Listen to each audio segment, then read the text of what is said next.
नमस्कार दोस्तों, आइए जानते बिहार की दिन भर की ताजा और बड़ी खबरें। वही आपने अभी तक वीडियो को लाइक और चैनल को सब्सक्राइब नहीं किया तो फटाफट से कर लीजिए। आज की पहली खबर, नेपाल के पास वाले बिहार के 7 जिलों में हाई अलर्ट। भारत पाकिस्तान के बीच बने युद्ध के हालातों को देखते हुए बिहार में भी हाई अलर्ट है। आपदा प्रबंधन विभाग के एससी प्रत्यय अमृत ने शुक्रवार को बैठक ली। इसमें नागरिक सुरक्षा निदेशालय के महानिदेशक परेश सक्सेना भी मौजूद रहे। बैठक में भारत नेपाल के सीमावर्ती जिले पूर्वी चंपारण, पश्चिमी चंपारण, सीतामढ़ी, मधुबनी, सुपौल, अररिया, किशनगंज में सुरक्षा बढ़ाने के निर्देश दिए गए हैं। पूर्णिया, कटिहार, बेगूसराय, पटना और गया में नागरिक सुरक्षा स्वयं सेवक की संख्या बढ़ाने के निर्देश दिए। साथ ही उन्हें ट्रेनिंग देने की बात कही गई है। बिहार पुलिस और सरकारी कर्मियों की छुट्टियां रद्द। भारत पाकिस्तान के बीच युद्ध के हालात के बीच बिहार पुलिस और सरकारी कर्मियों की छुट्टियां रद्द कर दी गई हैं। सभी अधिकारी 24 घंटे अलर्ट मोड में हैं। वहीं आरपीएफ के आईजी सह ईस्ट सेंट्रल रेलवे के principal chief security commissioner Amresh Kumar ने शुक्रवार को भास्कर से बताया कि रेलवे और पैसेंजर्स की सुरक्षा को ध्यान में रखते हुए पटना जंक्शन समेत सभी स्टेशनों को हाई अलर्ट पर रखा गया है।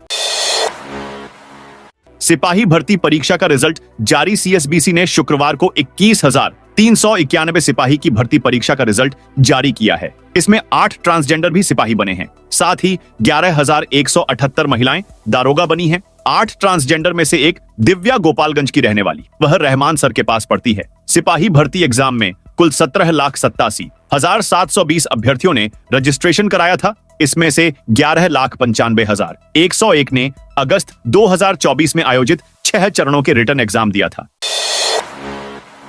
नारियल की खेती से मालामाल होंगे बिहार के किसान। नालंदा के किसान नारियल की खेती करेंगे। कम मेहनत और कम लागत में अच्छी आमदनी होगी। उद्यान विभाग द्वारा नारियल पौधा वितरण योजना में नालंदा को शामिल किया गया है। बड़ी राहत यह कि अनुदान पर किसानों को पौधे मुहैया कराए जाएंगे। पोर्टल खुल गया है। आवेदन की प्रक्रिया शुरू हो चुकी है। पहले आओ पहले पाओ के आधार पर योजना का लाभ मिलेगा। इस बार जिले में करीब 9 हेक्टेयर में नारियल की खेती का लक्ष्य रखा गया है। इसके लिए 1600 पौधे बांटे जाएंगे। प्रति पौधे की कीमत 85 रुपया निर्धारित है। 75% अनुदान काटकर किसान को एक पौधे के लिए 21 रुपए 25 पैसे प्रति पौधे देने होंगे। भारत पाक तनाव के बीच जोगबनी बॉर्डर पर हाई अलर्ट। भारत पाकिस्तान के बीच तनाव और जम्मू कश्मीर के पहलगाम में हुए आतंकी हमले के बाद बिहार के अररिया में जोगबनी नेपाल बॉर्डर पर सुरक्षा व्यवस्था कड़ी कर दी गई है। सशस्त्र सीमा बल के जवान अलर्ट मोड पर हैं। जोगबनी एकीकृत चेक पोस्ट पर आने जाने वाले हर व्यक्ति की गहन जांच हो रही है। सीमा पार करने के लिए पहचान पत्र अनिवार्य कर दिया गया है। बता दें कि जोगबनी बॉर्डर भारत नेपाल के बीच व्यापार और आवागमन का प्रमुख केंद्र है। सुरक्षा बलों ने स्थानीय लोगों से सतर्क रहने और संदिग्ध गतिविधियों की सूचना देने को कहा है। बिहार में जीविका समूहों के भुगतान को 30 करोड़ रुपए की मिली मंजूरी। बिहार सरकार ने जीविका समूहों के भुगतान के लिए चालू वित्तीय वर्ष में 30 करोड़ रुपए स्वीकृत किए गए हैं। राशि जल्द ही स्वास्थ्य समिति को मुहैया कराई जाएगी। इसके बाद जीविका समूहों को भुगतान होगा। स्वास्थ्य विभाग ने प्रदेश के सभी जिला और अनुमंडल अस्पतालों के साथ ही मेडिकल कॉलेज अस्पतालों में भर्ती मरीजों की वस्त्रों की धुलाई के लिए जीविका समूह से करार किया गया है। नेशनल हाईवे 727 पर सफर होगा महंगा, अब यहां भी चुकाना होगा। टोल NH 727 पूर्व में। NH 727 में गाय घाट के मैठी प्लाजा के आसपास कट वाली सड़कों से गुजरने वाले वाहनों को भी टोल टैक्स देना होगा। इस संबंध में डीएम सुब्रत कुमार सेन ने निर्देश जारी किया है। इसके अलावा प्लाजा की 20 किलोमीटर की परिधि में रहने वाले वाहन मालिकों को 340 रुपए प्रति वाहन की दर से मासिक पास जारी किया जाएगा। इसके लिए डीएम ने प्रचार बढ़ाने का भी निर्देश दिया है। भारत नेपाल बॉर्डर पर तिब्बती नागरिक को एसएसबी ने पकड़ा। भारत नेपाल अंतरराष्ट्रीय सीमा पर एक तिब्बती नागरिक अवैध तरीके से सीमा पार करते पकड़ा गया। पूछताछ में उसका नाम लुंडुप देचेन सामने आया है। किशनगंज में एसआईएसबी की 41वीं बटालियन रानीडांगा ने गलगलिया के पास भातगांव से संदिग्ध को गिरफ्तार किया है। एसआईएसबी सूत्रों से मिली जानकारी के अनुसार रानीडांगा अंतर्गत भातगांव बी कंपनी के जवानों ने नेपाल से भारत आ रहे व्यक्ति को जांच के दौरान रोका। पहचान पत्र दिखाने कहने पर उसने आधार कार्ड और पैन कार्ड प्रस्तुत किया जो हिमाचल प्रदेश का था। हालांकि वह तिब्बती भाषा बोल रहा था और ठीक से हिंदी नहीं बोल पा रहा था। भागलपुर में शॉर्ट सर्किट से 6 घरों में लगी आग। नवगछिया पुलिस जिला के बिहपुर इलाके में शॉर्ट सर्किट से एक घर में आग लग गई। चंद मिनटों ने आग ने विकराल रूप धारण कर लिया। करीब 6 घरों को अपनी चपेट में से लिया। मामले की सूचना पर फायरिंग ब्रिगेड की टीम मौके पर पहुंची। घटना सोहरी गांव की है। ग्रामीणों के सहयोग से 1 घंटे की कड़ी मशक्कत के बाद आग पर काबू पाया। तेज हवा के कारण फायर ब्रिगेड कर्मी को काफी परेशानियों का सामना करना पड़ा। समय रहते लोगों ने घरों से गैस सिलेंडर निकाल लिया था, नहीं तो बड़ा हादसा हो सकता था। सीमावर्ती इलाके में घुसपैठ रोकने विशेष अभियान जारी। भारत पाकिस्तान के बीच बढ़ते तनाव और सेना के ऑपरेशन सिंदूर के बाद किशनगंज में सुरक्षा व्यवस्था चाक चौबंद कर दी गई है। सीमावर्ती इलाके में घुसपैठ रोकने के लिए शुक्रवार रात भर विशेष जांच अभियान चलाया गया। इस अभियान को डीएम विशाल राज और एसपी सागर कुमार ने लीड किया। इस दौरान सभी प्रमुख प्रतिष्ठानों, अंतर्राष्ट्रीय और अंतर्राज्यीय सीमाओं, रेलवे स्टेशन, अस्पताल, होटल, लॉज, बस स्टैंड, मंदिर और मस्जिदों पर गहन जांच की गई।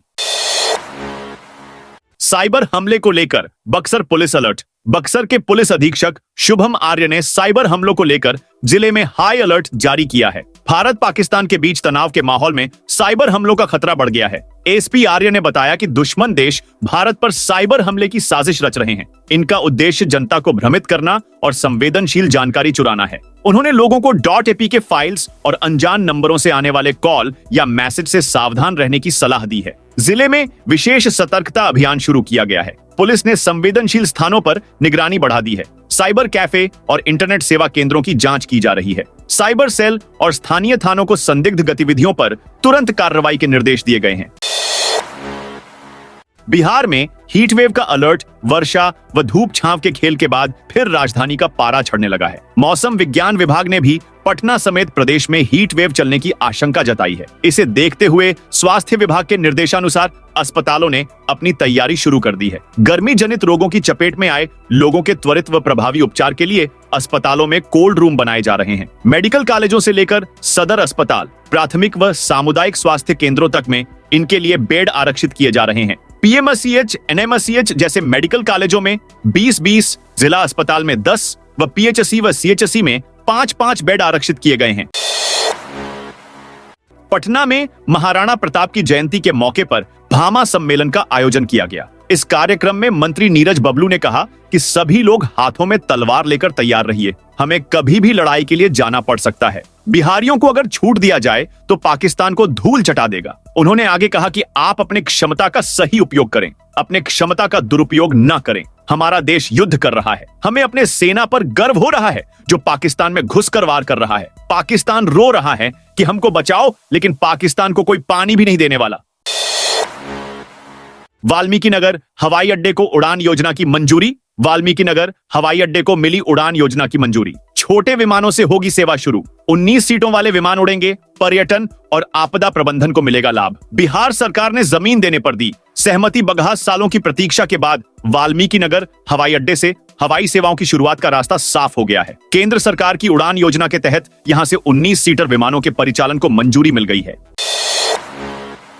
प्रधानमंत्री रोजगार सृजन योजना बिहार का देश में तीसरा स्थान। बिहार ने प्रधानमंत्री रोजगार सृजन कार्यक्रम योजना के अंतर्गत उल्लेखनीय उपलब्धि हासिल की है। इस योजना के क्रियान्वयन में देश में बिहार ने तीसरा स्थान हासिल किया है। पहले स्थान पर जम्मू कश्मीर और दूसरे स्थान पर तमिलनाडु है। वित्तीय वर्ष 2024 से 25 में प्रदेश भर से 35,406 लोन लेने के लिए आवेदन आए। इन आवेदनों को उद्योग विभाग की तरफ से बैंक को भेजा गया, जिनमें 8,077 आवेदनों को स्वीकृति मिली है। स्वीकृत की गए इन आवेदनों के अंतर्गत 14,899 लाख रुपए की राशि स्वीकृति प्रदान की गई है। पाकिस्तान पर हमले को तैयार हैं तेज प्रताप यादव। लालू प्रसाद यादव के बड़े बेटे तेज प्रताप यादव पाकिस्तान पर हमले के लिए पूरी तरह तैयार नजर आ रहे हैं। पायलट की ट्रेनिंग ले चुके तेज प्रताप ने लगातार दूसरे दिन ऐसी इच्छा जाहिर करते हुए पीएम मोदी से इजाजत मांगी है। बिहार के पूर्व स्वास्थ्य मंत्री ने कहा कि दुश्मन से लड़ने की उनकी प्रबल इच्छा है और ऐसा करते हुए जान भी चली जाए तो वह सौभाग्यशाली होंगे। तेज प्रताप यादव ने पायलट की वर्दी और ट्रेनिंग विमान में बैठे हुए अपनी तस्वीरों के साथ एक्स पर लिखा, माननीय प्रधानमंत्री जी, वंदे मातरम। विपदा की इस परिस्थिति में हम समस्त देशवासी एक साथ हैं। आयुष्मान कार्डधारी मरीजों के इलाज की पड़ताल लोक जयप्रकाश नारायण। हड्डी रोग अस्पताल में आयुष्मान कार्डधारी मरीजों का न समय में ऑपरेशन हो रहा है और इलाज निःशुल्क इलाज और गरीबी के कारण हाथ पैर और कमर की हड्डी के ऑपरेशन के लिए एक महीने का इंतजार करना पड़ रहा है। एलएनजेपी में आयुष्मान कार्डधारी 50 मरीज भर्ती हैं। इन मरीजों को ऑपरेशन के लिए लंबा इंतजार और दर्द दे रहा है। एलएनजेपी अस्पताल में 158 बेड है। इसमें अधिकांश बेड पर आयुष्मान के मरीज भर्ती हैं। मरीजों का कहना है कि आयुष्मान कार्डधारी मरीज अपना कार्ड कैंसिल कराकर पैसा देकर इलाज करा रहे हैं। दैनिक भास्कर ने एलएनजेपी अस्पताल में आयुष्मान कार्डधारी मरीजों के इलाज की पड़ताल की है।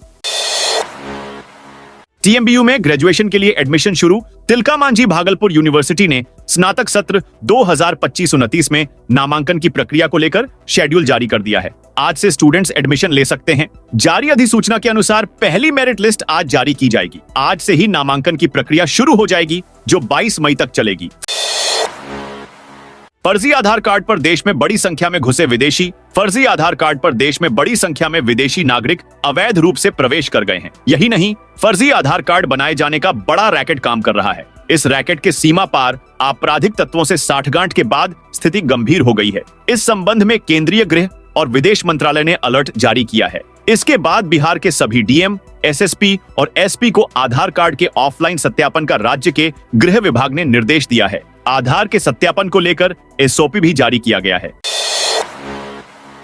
ऑटो से पटना जंक्शन जाते हैं तो जान लें ये बदलाव। चिरैयाटांड की तरफ से आने वाले ऑटो अब स्टेशन गोलंबर के पास नहीं जाएंगे। पाया संख्या 13 और 14 के बीच से यू टर्न लेंगे। इसके लिए मीडियन हटाकर रास्ता बनाए जाने का कार्य शुरू हो गया। यह फैसला जिलाधिकारी चंद्रशेखर सिंह की अध्यक्षता में समाहरणालय स्थित सभा कक्ष में आयोजित बैठक में लिया गया। पटना जंक्शन के निकट मल्टी मॉडल हब एवं सबवे निर्माण के चालू होने के उपरांत यातायात प्रबंधन से संबंधित बैठक की गई थी। जिलाधिकारी ने सभी अधिकारियों की उपस्थिति में यातायात प्रबंधन के संबंध में विस्तार से समीक्षा की। आशा, आंगनबाड़ी सेविकाओं और सहायिकाओं को मिलेगा आयुष्मान भारत योजना का लाभ। इस योजना के तहत प्रत्येक पात्र परिवार को प्रतिवर्ष 5 लाख रुपए तक का निशुल्क इलाज उपलब्ध कराया जाएगा। राष्ट्रीय स्वास्थ्य प्राधिकरण के दिशा निर्देशों के आधार पर इस संबंध में जिला स्तर पर प्रक्रिया प्रारंभ कर दी गई है। विभाग के मुख्य कार्यपालक पदाधिकारी शशांक शेखर सिन्हा द्वारा इस बाबत विस्तृत गाइडलाइन जारी की गई है। वहीं जिला कार्यक्रम पदाधिकारी विमला कुमारी ने बताया कि इस योजना का लाभ उन स्वास्थ्य कर्मियों को देने की पहल की गई है जो अब तक इससे वंचित थे। पटना के स्कूल की क्लास 1 से 5 तक सब ठीक। राज्य के सरकारी स्कूलों में कक्षा 1 से 8वीं तक के बच्चों को निशुल्क किताबें दी जाती हैं। पटना जिले के स्कूलों में कक्षा 1, 2, 3, 4, 5, 7 और 8वीं की 70% नई पुस्तकें बच्चों को उपलब्ध करा दी गई, लेकिन इसका लाभ कक्षा 6 में पढ़ने वाले बच्चों को अब तक नहीं मिल रहा है। बच्चे पुरानी किताबों से ही पढ़ाई कर रहे हैं। लोहिया नगर मध्य विद्यालय और कुर्जी मध्य विद्यालय के प्रधानाध्यापक के अनुसार कक्षा 6 को छोड़कर अन्य कक्षाओं के बच्चों को मांग के अनुसार किताबें उपलब्ध कराई गई हैं, लेकिन कक्षा 6 के बच्चे नई किताब की उम्मीद लगाए हुए हैं। किसी तरह उनको स्कूल में पढ़ी पुरानी किताब या जो विद्यार्थी कक्षा 6 से 7 में चले गए हैं उनसे सहयोग लेकर पढ़ाई कराई जा रही है। नालंदा और राजगीर के ऐतिहासिक स्थलों का लिडार सर्वे शुरू। राजगीर के ऐतिहासिक तथ्यों पर वैज्ञानिकों की मुहर लगेगी। शिक्षा में विश्व के प्राचीनतम शोध केंद्र नालंदा विश्वविद्यालय के प्राचीन फैलाव क्षेत्र की खोज की जाएगी। इसके लिए भारतीय अंतरिक्ष अनुसंधान संगठन की 6 सदस्यीय टीम गुरुवार को राजगीर में लिडार सर्वे शुरू कर चुकी है। इसरो टीम सबसे पहले भारतीय पुरातत्व सर्वेक्षण के उत्खनन और दुनिया भर के इतिहासकारों द्वारा राजगीर और नालंदा के बारे में लिखी गई बातों के तथ्यों की हकीकत का पता लगाएगी। बिहार में क्रिमिनल पर कसेगी नकेल। बिहार में अपराधियों पर नकेल कसने वाली पुलिस टीम एसटीएफ और ज्यादा सशक्त हो गई है। एसटीएफ ने 8 सेल का गठन किया है जो तमाम तरह के अपराधियों पर न सिर्फ नजर रख रही बल्कि उन्हें गिरफ्तार कर सलाखों के पीछे पहुंचा रही है। 8 अगस्त को बिहार एसटीएफ के 25 वर्ष पूरे हो रहे हैं। इस मौके पर एसटीएफ खुद को और मजबूत बना रहा है ताकि आने वाले समय में अंडरवर्ल्ड और नए आपराधिक गिरोहों की रीढ़ तोड़ी जा सके। सेलों के इंचार्ज डीएसपी स्तर के अफसर हैं। हर सेल में इंस्पेक्टर और दारोगा रैंक के प्रशिक्षित अधिकारी शामिल रहते हैं। सभी टीमों में तकनीकी रूप से प्रशिक्षित पुलिसकर्मी रखे गए हैं। बिस्कोमान चुनाव की वोटिंग पूरी। बिहार राज्य सहकारी विपणन संघ लिमिटेड में अध्यक्ष और उपाध्यक्ष पद पर चुनाव के लिए वोटिंग पूरी हो गई है। अब मतगणना पर सस्पेंस बना हुआ है। पटना के डीएम चंद्रशेखर सिंह के यहां मंथन चल रहा है कि बिस्कोमान चुनाव की मतगणना की जाएगी या नहीं। आरजेडी एमएलसी सुनील सिंह के वकील का कहना है कि झारखंड हाई कोर्ट ने चुनाव प्रक्रिया पर तुरंत प्रभाव से रोक लगा दी है। उन्होंने भारतीय जनता पार्टी बीजेपी के विशाल सिंह गुट पर मतगणना कराने के लिए पटना जिला प्रशासन पर दबाव डालने का आरोप लगाया है। बिहार में मिलेगा गोवा का मजा। बिहार में भी अब पर्यटक गोवा जैसा आनंद ले सकेंगे। राज्य सरकार ने 8 जिलों के पर्यटक स्थलों पर वाटर स्पोर्ट्स की सुविधा उपलब्ध कराने का फैसला लिया है। पटना, गया और पश्चिम चंपारण समेत अन्य जिलों में आने वाले सैलानी विभिन्न झीलों और नदियों में वाटर स्पोर्ट्स का लुत्फ उठा सकेंगे। इससे टूरिस्ट प्लेस पर पर्यटकों का ठहराव अधिक समय के लिए होगा। वे सुनहरी यादें अपने साथ लेकर लौट सकेंगे। पटना, पूर्वी चंपारण, मोतिहारी, पश्चिम चंपारण और बांका में वाटर स्पोर्ट्स की शुरुआत की जा चुकी है। पटना के दीघा स्थित गंगा नदी, मोतिहारी स्थित मोती झील, पश्चिम चंपारण के अम्बा वन और बांका के ओढ़नी झील में वाटर स्पोर्ट्स की सुविधा का आनंद पर्यटक उठा रहे हैं। अन्य 4 जिलों मुजफ्फरपुर, मुंगेर, पूर्णिया और गया में भी जल्द ही वाटर स्पोर्ट्स की शुरुआत की जाएगी। बिहार के इन जिलों में होगा नए बाईपास का निर्माण। पथ निर्माण मंत्री नितिन नवीन ने वित्तीय वर्ष 2025 से 26 के लिए सड़क परिवहन एवं राजमार्ग मंत्रालय द्वारा बिहार की 33,000 करोड़ की वार्षिक योजना को स्वीकृति दिए जाने की जानकारी साझा की। खास बात यह है कि जिन योजनाओं को सड़क परिवहन एवं राजमार्ग मंत्रालय द्वारा स्वीकृति दी गई है, उनमें से 18 से 19,000 करोड़ रुपए की योजनाओं का पथ निर्माण विभाग ने पहले ही डीपीआर तैयार कर लिया है। अब विधिवत स्वीकृति पत्र आते ही उनके काम को आगे बढ़ा दिया जाएगा। 8 ट्रांसजेंडर्स ने निकाली कांस्टेबल भर्ती परीक्षा। सीएसबीसी ने शुक्रवार को 21,391 सिपाही की भर्ती परीक्षा का रिजल्ट जारी किया है। इनमें 11,000 से ज्यादा महिलाओं ने बाजी मारी है। इस बार 8 ट्रांसजेंडर्स भी सिपाही बने हैं। इनमें गोपालगंज की रहने वाली दिव्या ओझा भी शामिल है। दिव्या रहमान सर की स्टूडेंट रही है। पिछले 2.5 साल से दिव्या पटना में रहकर तैयारी कर रही थी। भास्कर से बातचीत में दिव्या ने अपनी कहानी सुनाई। दिव्या ने कहा कि मैं बहुत खुश हूँ, अपने जीवन और पहचान के लिए बहुत लड़ी हूँ। लोग मुझे ताने देते थे। बाहर निकलते ही लोग कहते थे, देखो किन्नर जा रही, छक्का जा रहा है। लेकिन मैं हमेशा पॉजिटिव रही, संघर्ष किया और आगे बढ़ती रही।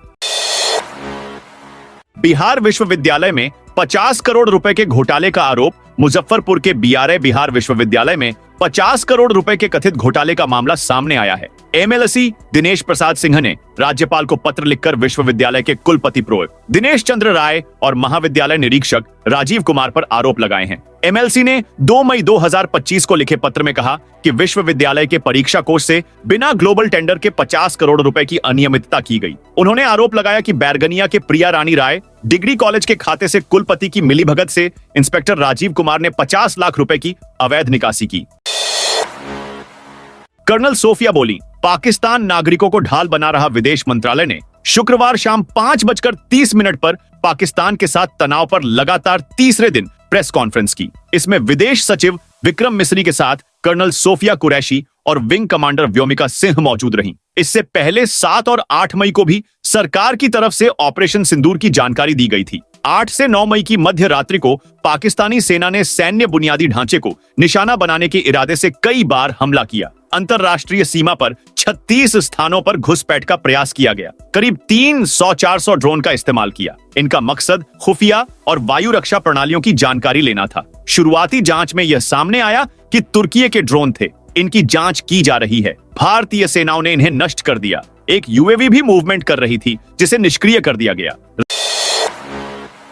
राजस्थान के जैसलमेर बाड़मेर में 5 बजते ही बाजार बंद। भारत पाकिस्तान तनाव के बीच राजस्थान के जैसलमेर, बाड़मेर, श्रीगंगानगर, बीकानेर और फलोदी जिलों में हाई अलर्ट है। जैसलमेर और बाड़मेर में शाम 5 बजते ही बाजार बंद हो गए। यहां शाम 6 बजे से सुबह 6 बजे तक पूरी तरह ब्लैकआउट रहेगा। बीकानेर, श्रीगंगानगर और फलोदी में शाम 7 बजे से सुबह 6 बजे तक ब्लैकआउट रहेगा। जैसलमेर में सभी सार्वजनिक कार्यक्रमों पर रोक लगा दी गई है। ब्लैकआउट के दौरान घरों के बाहर लगे मीटर की लाइट नहीं दिखे, इसलिए टैप और कपड़ों से ढका गया है। श्रीगंगानगर में भी शादी समारोह और धार्मिक कार्यक्रमों में लाइटिंग और डीजे बैन कर दिया गया है। बीकानेर में हॉस्टल खाली करा लिए गए हैं। उधर सभी सरकारी कर्मचारियों की छुट्टियां रद्द कर दी गई हैं। गौरतलब है कि पहलगाम हमले के जवाब में भारत की एयर स्ट्राइक के बाद पाकिस्तान ने 7 से 8 मई की दरमियानी रात और 8 मई की रात को राजस्थान में 5 सैन्य ठिकानों पर मिसाइल और ड्रोन से हमला किया था, जिन्हें हवा में ही मार गिराया गया। साथियों, ये थी बिहार की दिन भर की ताजा और बड़ी खबरें। आपने अभी तक बिहार समाचार चैनल को सब्सक्राइब नहीं किया तो फटाफट से कर लीजिए, ताकि बिहार की खबरें सबसे पहले आपको मिले।